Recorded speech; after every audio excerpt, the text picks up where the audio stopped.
there in the ground. You're welcome to photograph it afterwards, have a look. But we're going to describe the tomb. The tomb is in front of us, all right? Now, the Bible tells us the tomb was carved out of solid rock. And that's what you can see. You see, it's a solid rock face. It's not a cave.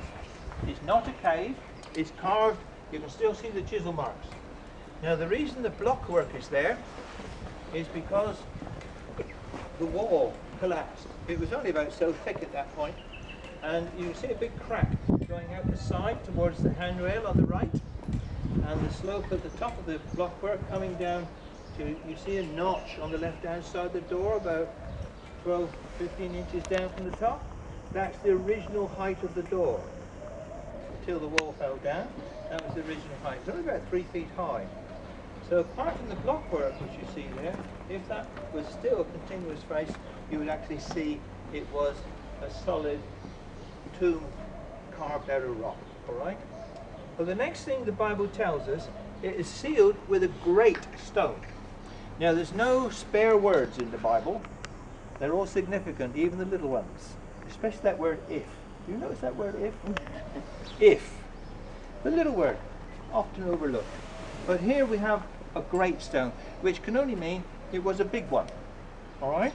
We have, behind that greenery there, where that gentleman is sitting, you can see him, a small stone from a tomb up at A, brought in so that we had something to show you, because the stone from here has never been found. But you'll see there is a stone channel across the front of the tomb that you step over to get inside. That channel originally was for the stone to roll along.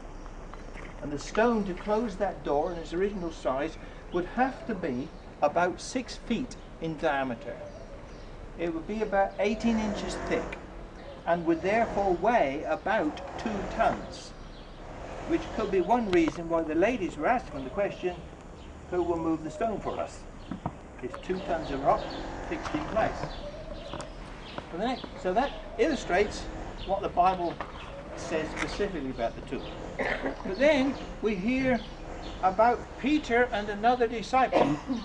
John in his gospel tells us Peter and another disciple go and see if what the lady said was true. That's basically what it says. But John is always reluctant to mention his own name in his writings, so you can know it is Peter and John come to see for themselves. John gets the tomb first, but he does not go inside. He stops outside, he bends down, looks in. Now, most tombs, if you do that, you won't see very much because of the way the tomb is laid out inside. But in this tomb, from outside the door there, you can look across and see where a body was placed. Here is the door, it says number 1, and from outside you can just look across where it says number 4 at the top, and you can see where a body was put. It then tells us that Peter, when he got to the tomb, he did not wait around outside, he rushed straight in. And from the diagram here, you can see that half of this tomb is taken up with this space here. It's the weeping chamber.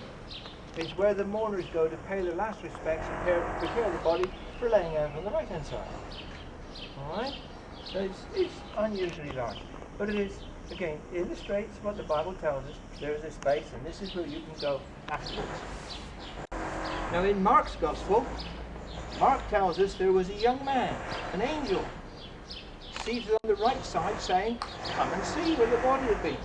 It's not here anymore, but come and see anyway. See where he was. And you can see from this diagram, when you go inside, all the bodies in this tomb will be placed on the right side. Again, illustrating what Mark tells us. Now this is an unusual layout for a tomb, but it illustrates what the Bible tells us. But is it the tomb of Jesus? There's no proof anywhere. No labels. Jesus slept here or anything like that. But we know Christians have been here over generations. This area in front of the church, in front of the tomb, when it was excavated, it was signs that had been used as a church. When you realise, see where those benches are up there, this whole area, including where you are sitting, was buried under rubble.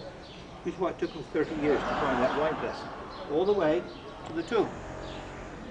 When they excavated it, signs have been used as a church, with the tomb as the front. And on the wall inside, on the right-hand side, you will see this red cross painted. It's Jesus Christ, Alpha, Omega. And this is a replica of this original one, which is in the stone behind it. It's Byzantine. It tells us the Byzantine Christians are here. That's about 700 years